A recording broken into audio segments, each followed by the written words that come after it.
Guinness ബുക്കിലിടം നേടിയ ചരിത്ര പ്രസിദ്ധമായ ആറ്റുകാൽ പൊങ്കാല 2026 മാർച്ച് 3 ചൊവ്വാഴ്ച. അടുപ്പുവെട്ട് രാവിലെ 9:45. പൊങ്കാല നിവേദ്യം ഉച്ചയ്ക്ക് 2:15. കൊല്ലം ഇരവിപുരം നിയമസഭാ മണ്ഡലത്തിലെ UDF സ്ഥാനാർത്ഥി നിർണയത്തെ ചൊല്ലി RSPയിൽ പൊട്ടിത്തെറി രൂക്ഷമാകുന്നു. സ്ഥാനാർത്ഥി നിർണയത്തിൽ പ്രതിഷേധിച്ച് RSP ഇരവിപുരം മണ്ഡലം സെക്രട്ടറി N. നൌഷാദ് പാർട്ടിയിൽ നിന്നും രാജിവെച്ചു. വിജയസാധ്യതയുള്ള സ്ഥാനാർത്ഥികളെ തടഞ്ഞ് NK പ്രേമചന്ദ്രൻ MPയുടെ താൽപര്യപ്രകാരം ഒരു സമവായ സ്ഥാനാർത്ഥിയെ നിശ്ചയിച്ചതിനാലാണ് രാജിവെക്കുന്നതെന്ന് നൌഷാദ് പറഞ്ഞു. സ്വന്തം മകന് സീറ്റ് നൽകണമെന്ന പ്രേമചന്ദ്രന്റെ ദുർവാശിയാണ് പാർട്ടിയുടെ വിജയസാധ്യത ഇല്ലാതാക്കാൻ കാരണമായതെന്നും RSP എന്നത് റവല്യൂഷണറി സോഷ്യലിസ്റ്റ് പാർട്ടി എന്നതാണെന്നും അല്ലാതെ റവല്യൂഷണറി സോഷ്യലിസ്റ്റ് പ്രേമചന്ദ്രൻ പാർട്ടി എന്നല്ലെന്നും നൌഷാദ് പ്രതികരിച്ചു.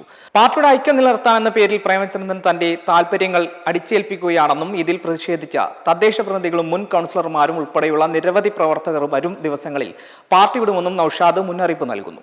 നിയമസഭാ തെരഞ്ഞെടുപ്പ് ആസന്നമായിരിക്കെ ഇരവിപുരത്തെ സ്ഥാനാർത്ഥി നിർണയം RSPക്ക് ഏറെ പ്രാധാന്യമുള്ളതാണ്. സ്ഥാനാർത്ഥി നിർണയ സമയത്ത് N. നൌഷാദിന്റെ പേരിന് വലിയ പിന്തുണ ലഭിച്ചിരുന്നു. എന്നാൽ മകൻ കാർത്തികിന് അവസരത്തിനായി NK പ്രേമചന്ദ്രൻ വാദമുയർത്തി. വെള്ളിയാഴ്ച നടന്ന പാർട്ടി യോഗത്തിൽ കാർത്തിക് പ്രേമചന്ദ്രനെ സ്ഥാനാർത്ഥിയാക്കുന്ന കാര്യം അംഗീകരിക്കാനാകില്ലെന്ന് ഷിബു ബേബി ജോൺ പക്ഷം ഉറച്ച നിലപാടെടുത്തു.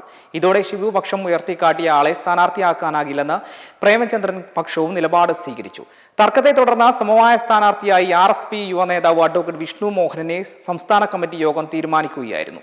ഇതോടെ പാർട്ടി തീരുമാനങ്ങൾ ഒരു കേന്ദ്രത്തിലേക്ക് മാത്രമായി ചുരുങ്ങുകയാണെന്നും മുന്നണി മാറ്റം ഉൾപ്പെടെയുള്ള കാര്യങ്ങൾ പ്രേമചന്ദ്രന്റെ വ്യക്തിപരമായ ലാഭത്തിന് വേണ്ടിയായിരുന്നുവെന്നും നൌഷാദ് വിമർശിക്കുന്നു. കാർത്തിക് പ്രേമചന്ദ്രൻ സ്ഥാനാർത്ഥിയാകില്ലെന്ന് നേരത്തെ സംസ്ഥാന സെക്രട്ടറി M. അസീസ് വ്യക്തമാക്കിയെങ്കിലും പിന്നീട് നടന്ന ജില്ലാ സംസ്ഥാന കമ്മിറ്റി യോഗങ്ങൾ വെറും പ്രഹസനമായി മാറിയെന്നും N. നൌഷാദ് പറഞ്ഞു.